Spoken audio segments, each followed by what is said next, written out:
Good morning, welcome back to our channel. আশা করবো তোমরা প্রত্যেকে ভালো আছো, আমরাও ঠিক আছি। সকাল সকাল আমি কুর্তিটা পরে একটু রেডি হয়েছি। দেখো কানেরটা এখনো পরার টাইম পাইনি বলা ভুল, ইচ্ছা করেনি, আলসেমি লেগে গেছে। তো যাই হোক, এখন আমরা বেরোবো হচ্ছে জলটা আনতে। সকাল সকাল জল আনতে হবে। কালকেই জলটা আনলে ভালো হতো, কিন্তু ও আর বললে যে আমার ঠান্ডা লেগেছে না, ওই জন্য ভালো লাগে না। দেখবে ঠান্ডা লাগলে নিজের মধ্যে একটা অস্বস্তি হতে থাকে, তো ওই জন্য কালকে আর যাইনি। এখন যাচ্ছি সকাল সকাল জলটা আনতে। ও একা গেলেও হতো, কিন্তু বললো চলো। আর আমি একটু বেগুন আনবো আজকে, বেগুনি ভাজার ইচ্ছে আছে ওর। অনেকদিন ধরে আমাকে বলছিল একটু বেগুনি ভাজবে, তো আজকে ভাজবো বেগুনি। কারণ আজকে নিরামিষও আছে, অসুবিধা নেই। কি রান্না করবো না করবো তোমাদেরকে বলছি। এসে আগে আমার পুরো ঘর গোছাতে হবে, ঘর পুরো তোলপাড় হয়ে আছে। জল নিয়ে তো অনেকক্ষণ আগে চলে এসেছে, কিন্তু জল নিয়ে কিন্তু ওপরে উঠে আসতে পারিনি, কারেন্ট চলে গেছে। জলের ব্যারেল নিচেই রেখে দিয়ে এসে তারপর সমস্তটা এইগুলোকে ডাস্টিং করলাম। এখানে যত জামা কাপড় ছিল সব গোছালাম, আর এখানে যেগুলো আছে সেগুলো ওর আর আমার স্নানের জামা কাপড়। আমি এখানটাকেও ঝাঁটিয়ে ফাটিয়ে নিয়েছি, এবার ঘর ঝাঁটাবো মেন।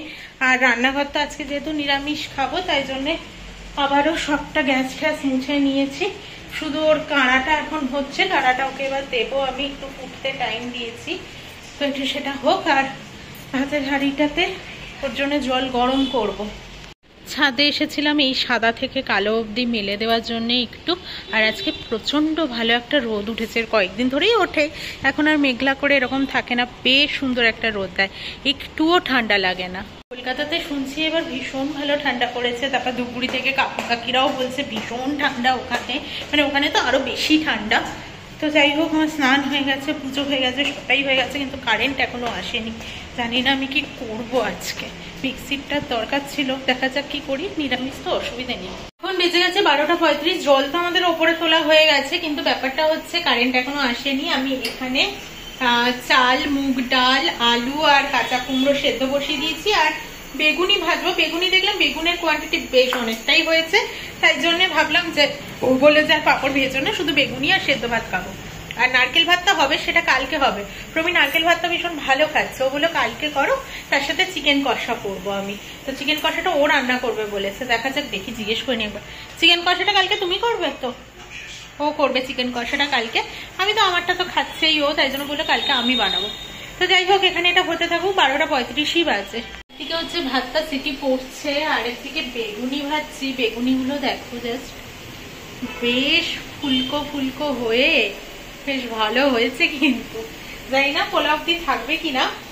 তো যাই হোক, প্রমিও স্নানে ঢুকে গেছে ওইদিকে, তো মোটামুটি আমার হয়েই এসেছে। দুপুরে লাঞ্চ টাইমে তোমাদের সাথে আর কথা হয়নি, কারণ খাওয়া দাওয়া বেশি হয়ে গেছিলো, বুঝতেই পারছো। ভাত, ডাল, সেদ্ধ, বেগুনি সবটা মিলিয়ে একটু বেশি বেশি হয়ে গেছিলো। তো এখন এলাম জামা কাপড়টা নিতে, আর আমরা খেয়ে দিয়ে জাস্ট উঠেছি আর কারেন্টটা চলে এসেছিলো। মানে কি অসুবিধায় যে মানুষকে ফেলে না হঠাৎ হঠাৎ গিয়ে এই কারেন্টগুলো, ভগবান জানে বাবা কেন যায় এরকম ভাবে। তো যাই হোক, জামা কাপড়গুলো আমি নিয়ে তারপর যাই।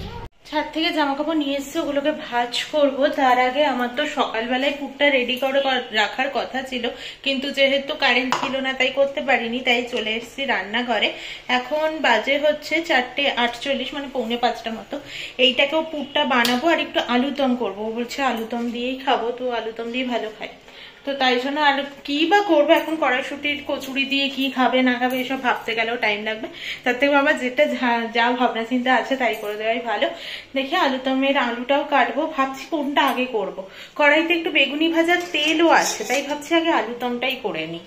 যেহেতু আলু সেদ্ধ করা ছিল না, তাই দেখো ছোট্ট ছোট্ট করেই কেটেছি যাতে সেদ্ধ হয়ে যায়। এই আলুর প্রবলেমগুলো আবার হচ্ছে নতুন আলুর মতো, রান্না করার সময় পুরো সেদ্ধ হয়ে যাচ্ছে, গলে যাচ্ছে। রান্না করার পর নতুন আলু যেরকম একটু শক্ত শক্ত ভাব আসে, ওই রকম হচ্ছে আলুটা। এমনি খেতে ঠিক আছে, খারাপ নয় আলুটা। ওই গোলাপি সেই খোসা এনেছিলাম, দেখিয়েছিলাম, আমি মনে আছে কিনা জানি না। তো যাই হোক, এই ফুলটারও ঝরে যাওয়ার টাইম হয়ে গেছে। এখানে ওর জামা কাপড়গুলো ও স্নান করে ছাদে মেলতে যায়নি, এখানেই রেখে দিয়েছিল। রোদটা এবার আস্তে আস্তে পড়ে যাচ্ছে, কারণ অলরেডি তো 5টা বাজতেই যায়। হ্যাঁ, 56 বাজে। তো এই আর কি, এই পাশটা থেকে পুরোটাই রোদ চলে গেছে, এখন ওই পাশটাতে একটু একটু আছে আর কি। যখন সূর্যটা অস্ত যায় না, ওটা দেখতে দারুণ লাগে, পুরো লাল হয়ে যায়। আলুদমটা এখানে কষানো হয়ে গেছে, কিছুই না। টমেটো, আদা বাটা দিয়েছি, টমেটো তো কুচি করে কেটেই দিয়েছিলাম, গলে গেছে কষাতে কষাতে।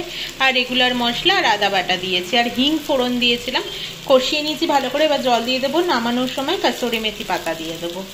এখন বাজে 5টা 23, মোটামুটি আমার হয়ে গেছে। 45 মিনিটের মধ্যে সব কাজ সেরে নিয়েছি। সিঙ্ক তো পুরো পরিষ্কার, যা যা বাসন বেরিয়েছিল সব আমি মেজে দিয়েছি। আর এখানে একটু ঝোল ঝোল মতো আলুর দমটা রেখেছি, কারণটা হচ্ছে রাত্রে ওই ফোটাবো, তখন একদমই না ফোটাতে পারবো না নয়তো। আর এখানে হচ্ছে পুরটা রেডি হয়ে গেছে, এটা থাক। এখানে প্রমির কাড়াটা বানানো রয়েছে, আর এখানে হচ্ছে ময়দাটা আমি মেখে রেখেছি। ব্যাস এই তো হচ্ছে সব কমপ্লিট হয়ে গেছে। চলো এবার গিয়ে বসবো। আর ছাদ থেকে আনা জামা কাপড়গুলো আমি ভাঁজ করে দিয়েছি। এখানে দেখেছি এক টাল জামা কাপড়, সব আমাকে এগুলো কালকে তুলতে হবে। নিজে হাতে করে না আনলে যা হয়। এখনো দুটো আপেল, এত আঙুর দেখো, শুধু প্লেটটা পুরো ভরে গেছে। আমার একদম মনে ছিল না যে খাবো দুপুরবেলা। তো প্রমি এখন ফ্রিজ থেকে বার করে বলছে হ্যাঁ গো মনে হচ্ছে পচে যাবে কোথায়। আমি প্লাস্টিকে বার করে রাখলাম, এক বাটি নিলাম। প্রমি আর আমি আঙুর খেতে দুজনেই ভীষণ ভালোবাসি। ও আপাতত ভেপারটা নেবে, তাই জন্য এখানে জলটা ওই গরম করে নিলাম। আমি না গিয়ে বসেছিলাম একটু, যেই আঙুরের কথা মনে করলে পচে যাবে, এটা আমি একদমই চাই না। তাই হাওয়ায় একটু বার করে রাখলাম, আশা করি আর কিছু হবে না। তাই এক বাটি নিয়ে এখন দুজনে বসবো, ও ভেপারটা নেওয়ার পরে এটাকে খাবো। এখন আজকে তো শনিবার ছিল, তোমরা অনেকেই যারা আমাকে ফলো করো তারা জেনেই গেছো যে শনিবার করে আমরা একটু বালাজির টেম্পেলে যাই।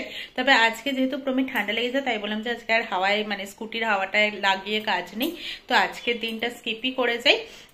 আমরা পরে একদিন চলে যাবো, ওর ঠান্ডাটাও কমুক, অফিস থেকে তো চলে আসে তাড়াতাড়ি, চলে যাবো মাঝে একদিন।